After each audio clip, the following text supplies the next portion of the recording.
Bona vesprada. Els alumnes de segon B hem fet entre tots el conte de Sant Jordi. Esperem que vos agrade molt. Ja.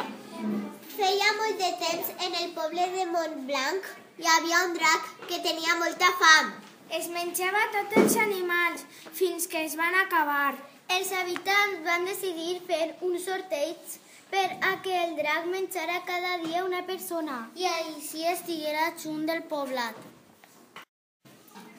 Però un dia li va tocar a la princesa ser devorada pel drac. Els habitants del poble que estimaven molt a la princesa no volien que fora devorada perquè era molt bona persona. El rei va dir que la princesa era com tots. Havia d'anar a ser devorada per el drac. Tots li van acomiadar tristament. Quan el drac estava a punt de menjar-se a la princesa, va aparèixer un cavaller anomenat Jordi.